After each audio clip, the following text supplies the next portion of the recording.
Disney likes to welcome you to this press conference, to the premiere, to the international premiere that was yesterday on the Berlinale, and now we are happy to have you here for the international premiere and the press conference of Cinderella. And please have a welcome for the producer, David Barron.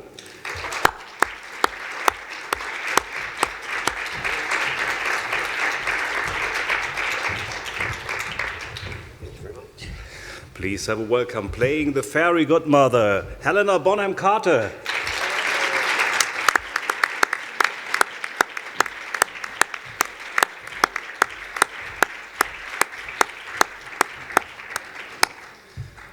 And also please have a welcome for Prince Charming, Richard Madden.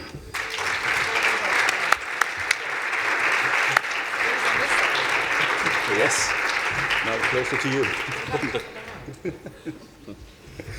And please have a welcome for Ella.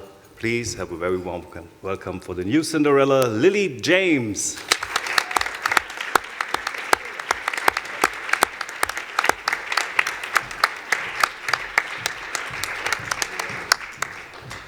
From Shakespeare to the fairy tales, please have a welcome for Kenneth Branagh, the director.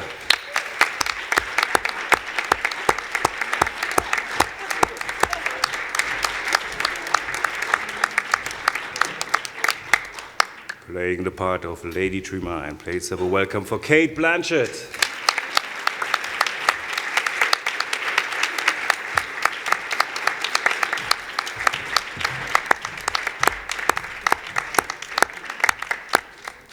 With her accomplice, the Grand Duke, please have a welcome for Stellan Skarsgård.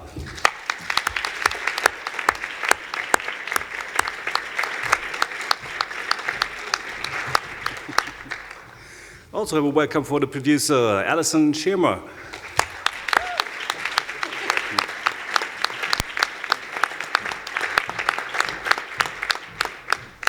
And the Queen of Costume Design, please have a welcome for Sandy Powell.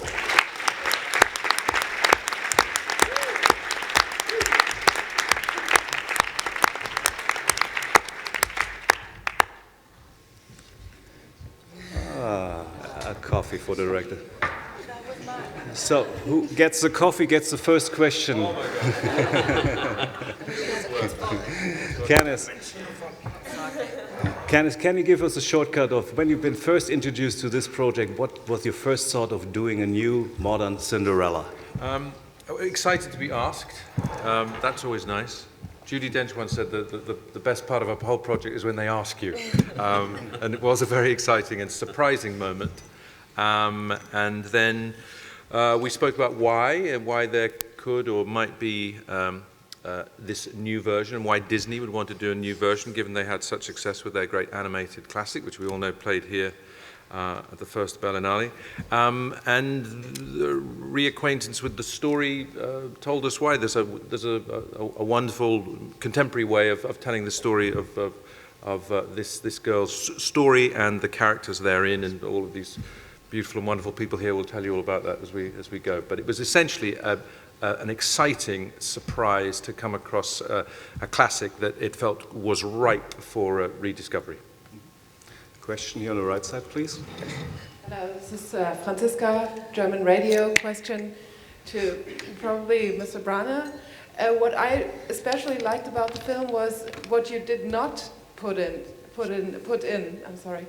Especially, I didn't see any cut-off toes and heels. Could you tell us a little bit about how you made that decision? There's almost a cliche when these kinds of stories come up now that the first remark is, oh, well, it's going to be very dark this time. And with this story, it would equate to that very striking image you mentioned there, which people are often caught by with this story, this idea that the stepsisters cut their toes off at the end in order to finally be able to get their feet into the slippers, which is a sort of grotesque twist on their ambition. And it is very, it is pretty striking. But I suppose you have the question of what is more frightening in that context, for instance, for kids coming to it for the first time, and would that put a lot of them off, or it'd be too shocking, or is what lies behind it just as interesting? In fact, at the end, for that very moment, I think we have a lot of fun with our sisters who are equally desperate. If they don't cut their toes off, they're certainly ready to inflict pain on Nonzo and Nosy, who's an enormous man, at the prospect of being in front of the queue.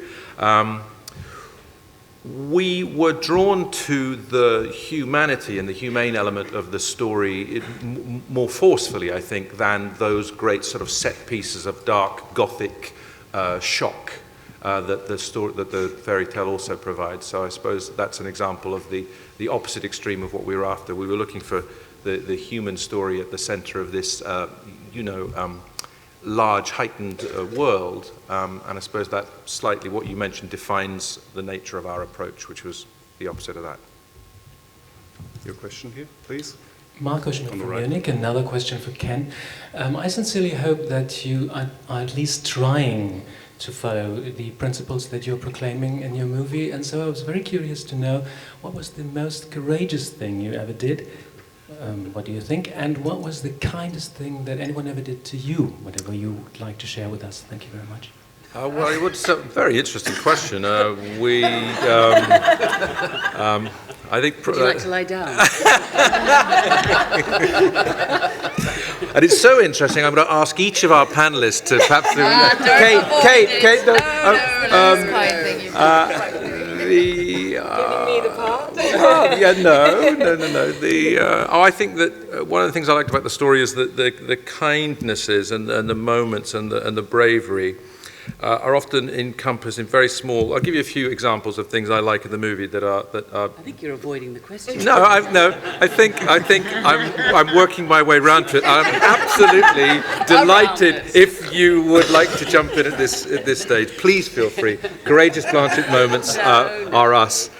I like, as reflected in the film, a moment like Miss Blanchett at the door, the window, looking through as Lily and her father talk about the missing their mother so much. I would define that as a little moment of courage in the life of a character, and part of the complexity of the film is to say that this woman who comes into the house with such sort of force and apparent confidence is there, being a vulnerable human being. I think that it's courageous to stand and listen, and so then. When you saw your mother having the affair with the gardener yes. in the laundry, but that was different. You see, that was just a bit different.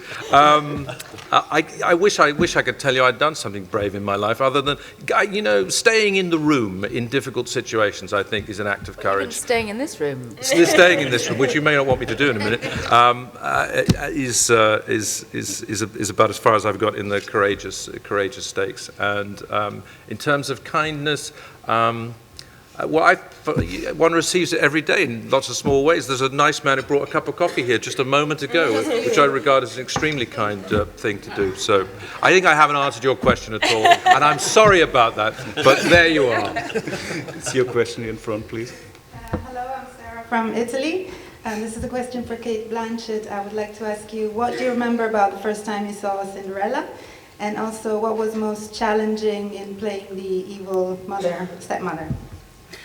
Well, my parents read me oodles of fairy tales, and every Sunday night our family would sit down at 6 o'clock and watch The Wonderful World of Disney. So I think I've seen every single piece of Disney property, animated and otherwise.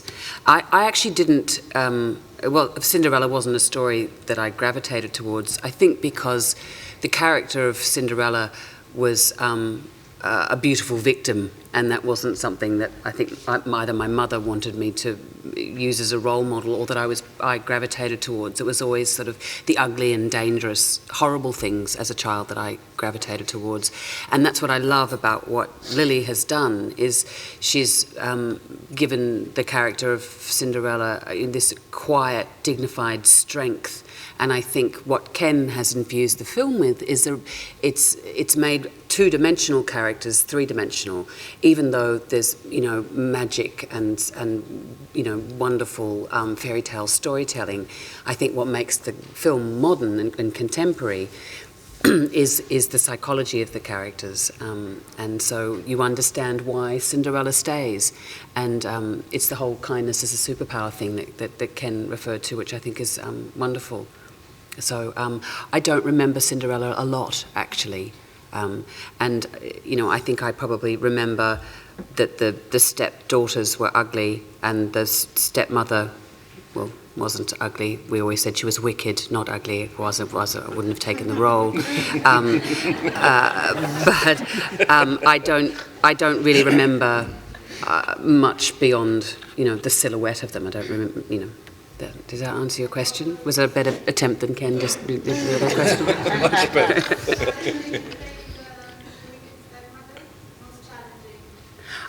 Well, obviously it's not about the stepmother, and so you have a certain amount of screen time to hopefully take the audience on a journey. And I think it was rising to the incredible creative input that was, when you're given the silhouettes that Sandy Powell gives you, you think, I better deliver, because I've got to try and match the offer that has been handed up, and Ken had created such an extraordinary world that a lot of it was just a delight to do. I mean, there's a bit of moustache twirling, which is always fun to do, but I think the challenge was to sort of try and flesh her out as much as possible. Lily, would you like to add to that? Because how you remember Cinderella, how it was to invent the new Cinderella, and about being that goodness is cool, because that's... Goodness is cool. I remember Cinderella very well. I loved all the fairy tales and the Disney animations. I remember the music, I think, the magic, just the romance of it all. I've always thought that the princesses, because they carry a strength that and a sort of a free spirit, and I always loved that, and tried to infuse Cinderella with as much of that courage to be different and to be her own person. So yeah. Yeah. A question here in front, please. Hello, Eva from Prague. Is Cinderella reading Diary of Samuel Pepys in the film? She is reading Diary of And Samuel. why this book? Because I was quite surprised, because it's not such a wholesome book. So for a character like this. Well, we don't have any of the naughty bits in what was read. In the period... She was in a British version. Yeah, it was an abridged version. Yeah. In the period when this is set, actually, it would I think technically have been before they discovered the little code that he used. So all the naughty bits were not in existence at that point. But even without the naughty bits, it's a wonderful read. I am coming from Israel. Ken, always when I met Kate, she's so lovely and charming. How come you thought about her as nasty women? And Kate, who was your role model for this? And if your children saw the movie already? No, my children haven't seen it, but I'm really looking forward to taking them. What was the other bit? Why am I awful? Or am I awful? Who's your role model? Oh, who was my role model? I thought he said, who was your own mother? Oh, who was I? Yes. No, my mother wasn't the role model. I love you, Mum.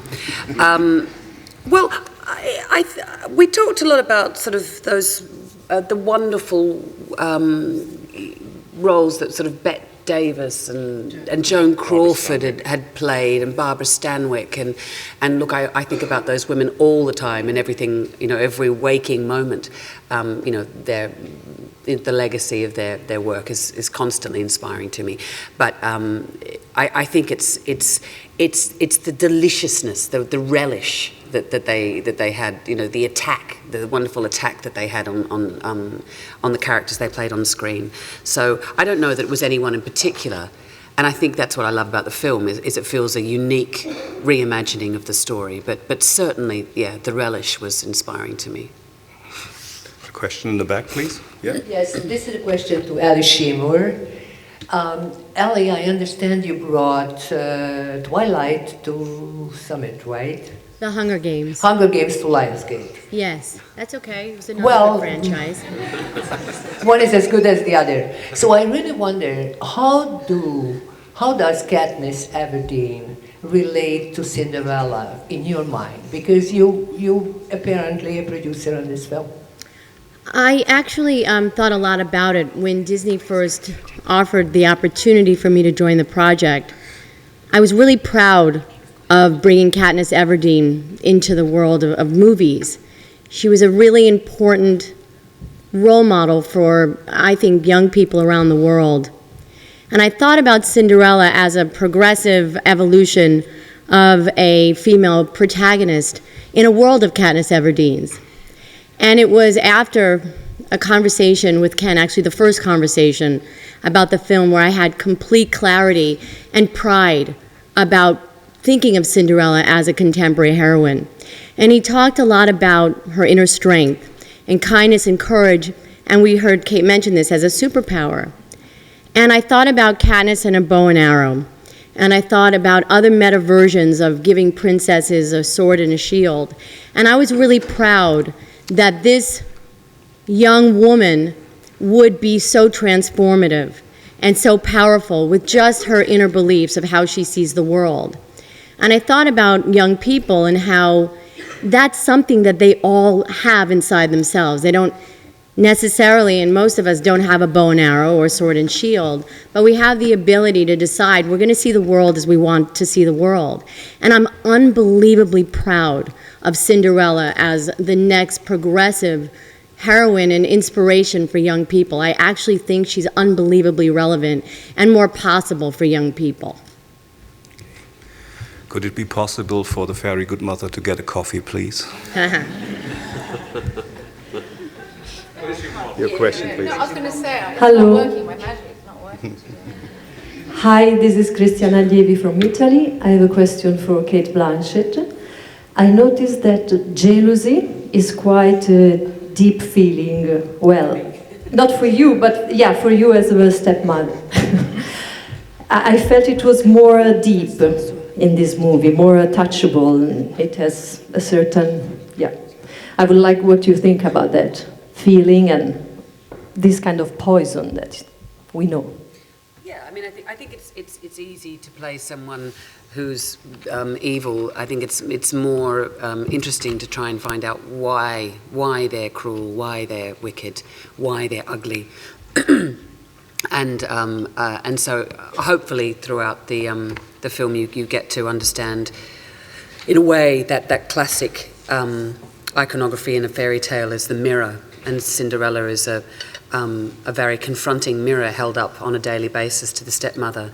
In every measure that she is kind and good, the stepmother feels judged by that. Not that Cinderella's doing it, but I think women often compare themselves unfavourably to one another, and the stepmother's an example of a woman doing that and taking out her own unhappiness on someone else, and as a result becoming increasingly more unhappy as the film goes on.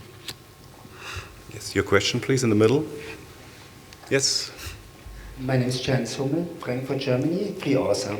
I have two questions. The film shows the power of love in a wonderful way, and I want is it possible to transport this power of love to a lot of other people? They don't have the chance to have this situation on planet Earth. And the second question is, always we have a screen couple, and is it possible to transport the idea of a screen couple prize at the Oscars? Because there are always screen couples in the movie. In relation to the first one, I think that one of the things that attracted me to the film was the difficult and sort of maybe, I don't know, uncool idea of presenting goodness in a way that was charismatic and sexy and in a way self-contained. I think what's powerful about Cinderella, it's one of the things that we thought, although antithetical in appearance to the story itself, was that she did not require a man. If the prince did not come along, our Cinderella had every chance to be as happy as she could be in the ways that she can choose to be, moment by moment in her life. And obviously people in the world, many people in the world have appalling circumstances and situations to live in where it seems impossible that happiness is available. But again, cliched and sappy as it sounds, I do believe that as an unreconstructed romantic, that love is indeed the answer and the solution to all of that, hard though it is to find in oneself and in life sometimes. But moment to moment, if one can find it, if one can give, if one can be generous, if one can look outside oneself and be generous, then I think happiness in small measure is available to us. So I believe in love in that regard, and in the manner of screen couples, I would happily give these two every prize available, and indeed these two every prize available. I was saying to Stellan and Kate last night, aside from people falling in love with Richard and Lily, the audiences when we first previewed the film were desperate to know, couldn't the Grand Duke and the stepmother get married? They really wanted the stepmother to, because what Kate does is so lovely. They wanted and they obviously are in love with these two, and I think some people even wanted to know whether there was a fairy godfather. There was somebody you went back to, Helly, at the end of the evening. So we're pro the idea of celebrating couples.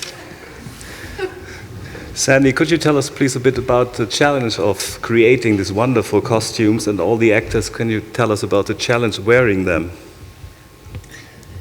The challenge wearing the costumes. No, that's for the actors. For you, that's their question. The challenge. Well, the challenge was the challenge really was to not disappoint anybody, because there's such high expectations surrounding Cinderella. The biggest challenge really probably was the ball gown and the ultimate fetish shoe, really, which is what the glass slipper really is, and how to make that work. None of it was challenging in a difficult way. It was just great fun. The challenge was having to do so much and not disappoint anybody, really. I don't know what else to say about that. It was challenging, and it wasn't challenging. Well, the ball gown was, to be honest, anything that's that beautiful is worth any amount of pain. I walked onto set on the day we shot the ball, and it didn't matter who was wearing that dress. It had a life of its own, and every layer of material was a different color. So it was like a watercolor painting, and all the big guys behind the camera and the crew, and they all kind of went like this, and they were turned into soppy wrecks, and it was magical, and I became really emotionally attached to all my dresses. But it was really hard to wear and incredibly tight. Couldn't really breathe. I could only eat soup, and I kept burping in Richard's face. I think it happened on the first day. Good to me. Richard had to dance around the dress, which was a challenge, and. Helena and I, when we did the fairy godmother scene, each had to keep a big radius of space between us. We couldn't get too close because our skirts were so big. We were quite accident prone. It was definitely something to navigate, both the dress. My dress is extraordinary. I worked with, to drop a big name, Meryl Streep, not that long ago, and she said, anyway, it's too long a story, but anyway, to cut to the quick, she said, you want your costume to speak before you open your mouth. And boy, do my costumes, they're soliloquies. But it had certain logistical problems, and it was an amazing thing. I've never had a costume that actually lit up, and I had 4,000 LED lights, and it was a building, really, and quite wonderful, but we were quite accident prone in it, and but it certainly it was a great thing. And they all lived happily ever after. Sadly, that was the last answer we had on this wonderful press conference. Thanks for all being here. Disney says thanks for all the wonderful talents, the director, Sandy, and the producers. Thanks for you joining this press conference, and good luck with Cinderella, and happy Valentine's Day. Oh, yeah, of course. Yes.